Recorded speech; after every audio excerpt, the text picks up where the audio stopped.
अनुसुईया माता नारद जी को प्रसाद बांट रही हैं। नारद जी ने यज्ञ का प्रसाद लेने से इनकार किया, तो अनुसुईया माता ने नारद को उपदेश दिया, हे नारद जी, मैं तो आपको नारायण समझ बैठी थी। नारद जी ने कहा, मैं तो आपको देवी जगदम्बा नर्मदा समझ बैठा था, पर आपकी पवित्रता को प्रणाम करता हूँ, करती हूँ। आपस में प्रणाम किया और नारद को उपदेश दिया, यज्ञ आदि सत्कर्म का प्रसाद कितने भी तप जप के शरीर को ग्रहण कर लेना चाहिए। आपने चाहे जितना कठोर व्रत किया है, पर आपको यज्ञ का और भागवत जी का प्रसाद, सत्यनारायण का प्रसाद मिलता हो, तो कितने भी कठिन व्रत में, निर्जल व्रत में भी आपको प्रसाद लेना चाहिए, क्योंकि उसे आप अपने व्रत का ही फल मानो, जो आपको प्रसाद के रूप में कुछ मिल रहा है। ये तो हो गई कथा। और तुम्हारी व्यथा क्या है? तुम्हारी व्यथा यह है कि आप तो कठिन व्रत की बात छोड़ दो, आप तो सोमवार मंगल को भी कोई नॉर्मल सो व्रत कर लें, उसमें भी तुम प्रसाद की भूख में नहीं रहते, प्रसाद के भरोसे नहीं रहते। तुम्हें कोई प्रसाद नहीं चाहिए, तुम्हें तो केवल पेट ठूस के भरना है।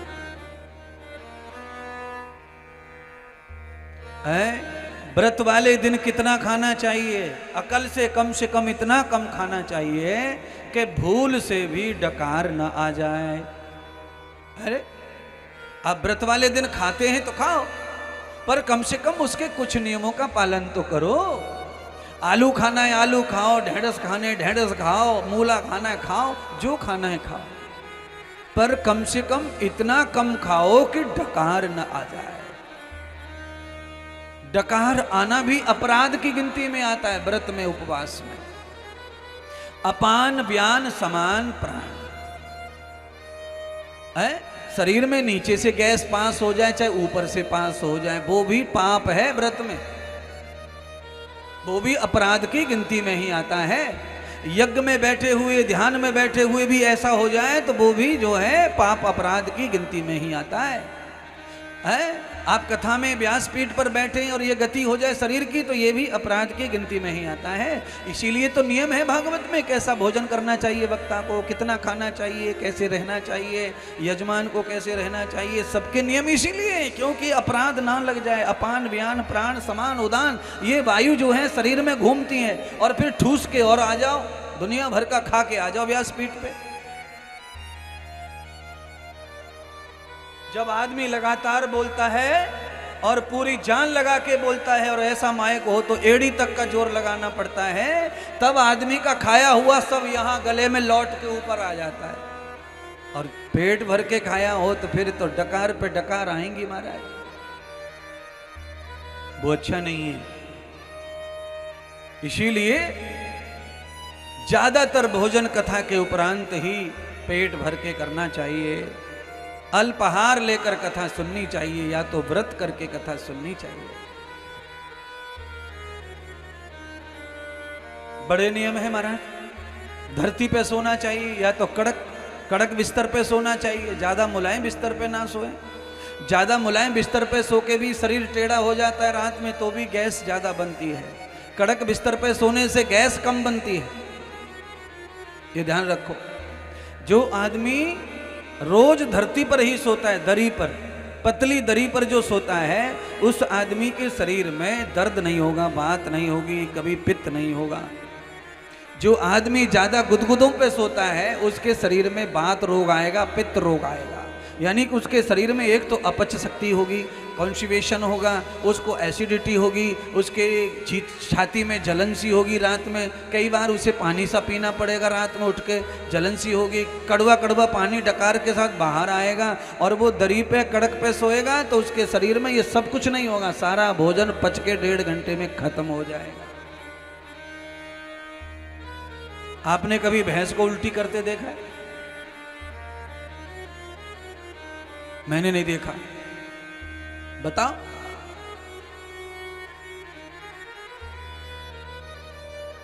वो भी तो खाती है। उल्टी करने वाला सबसे ज्यादा मनुष्य के अलावा कोई जीव है तो उसका नाम है कुत्ता, बिल्ली। कुत्ता उल्टी करता है और बिल्ली भी उल्टी करती है। क्यों करती है? क्योंकि वो मनुष्य की तरह ही बेढंगा खाते हैं। उनका भी कोई कैरेक्टर नहीं है खाने का, कुत्ता बिल्ली का जैसे मनुष्य का नहीं है। इसीलिए बिल्ली कहीं भी उल्टी कर देगी, कुत्ता कहीं भी पलट देगा। मनुष्य का भी हाल है, क्योंकि ये साथ में रहते हैं ज्यादा। कुत्ता बिल्ली मनुष्य के साथी हैं, उनके नजदीक रहने वाले जानवर हैं। इस कारण इनमें भी मनुष्य जैसी कुछ हरकतें, खाने पीने की लालच बढ़ जाता है। भैंस में खाने पीने का लालच नहीं है। भैंस का पेट अगर भर जाए सूखे चारे से तो फिर उसे मिठाई भी देखती नहीं है। भैंस मिठाई की ओर डिब्बा लेके घूमते रहो। इसीलिए कहावत बनी है कि भैंस के आगे गई भैंस पानी काला अक्षर भैंस बराबर। सारी की सारी कहावत भैंस के ऊपर है, फिर भी भैंस का ही पी रहे हैं। भैंस ने महाराज साबुन से नवा रहे हैं, शैम्पू से नवा रहे हैं और पार्लर करवा रहे हैं। भैंसन के ऊपर बार तक ना छोड़े, घस घस के चिकनी कर दी हैं, तेल पोत रहे हैं उनके ऊपर। और कहावत है कि काला अक्षर भैंस बराबर। पढ़ाई लिखाई में भैंस बहुत बाधक है पहलवान जी। अगर भैंस का दूध पी लो तो पढ़ाई में दिमाग आधा चलेगा, और गैया का दूध पी लो तो पूरा चलेगा। जरूरत से ज्यादा दिमाग चलता है गाय के दूध से, और भैंस के दूध से कम चलता है। वैसे भैंस के दूध को पीकर लोग नौकरी कर रहे हैं, बड़ी बड़ी पोस्ट पे हैं, पर उससे भी और ज्यादा हो सकता था, पर कम हुआ।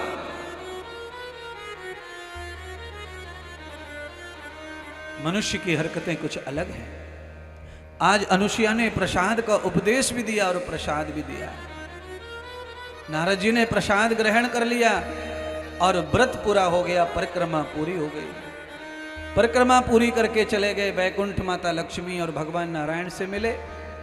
भगवान लक्ष्मी नारायण ने नारद का खूब सत्कार किया। अपने घर गए, ब्रह्मा जी से, सरस्वती से मिले, वहां भी सत्कार हुआ।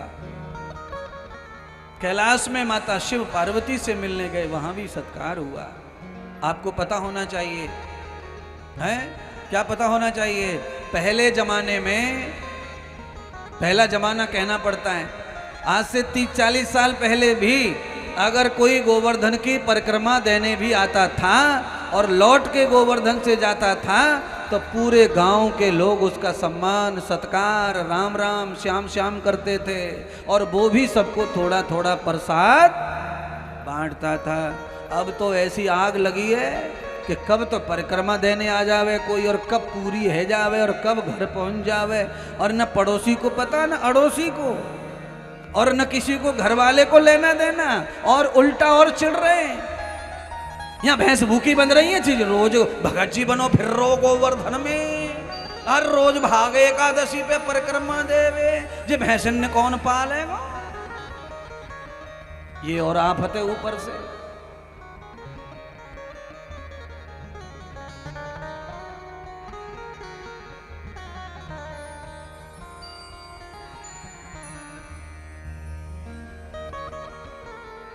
समस्याएं बहुत पैदा हो चुकी है महाराज।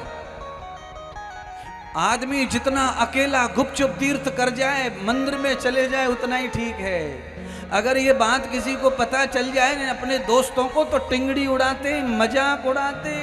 देखो देखो देखो देखो भगत जी आ रहे, भगत जी, ये तो बिहारी जी गए थे मंदिर में, अच्छा सबरे पाप धोया है, सबरे पापन ने धोया है, ऐसा बोले। बताओ, मंदिर में जाने का मतलब लोग मजाक उड़ाते हैं कि पापी है ये, इसलिए मंदिर जा रहा है, सबरे पाप धोया है, ऐसी मजाक उड़ाते हैं लोग। अरे बाबा, पाप नहीं, मानव का जन्म लिया है तो प्रभु का नित्य दर्शन होना चाहिए, नित्य मिलन होना चाहिए, नित्य भजन होना चाहिए, नित्य आचरण होना चाहिए। धर्मम चरह, धर्म का आचरण होना चाहिए।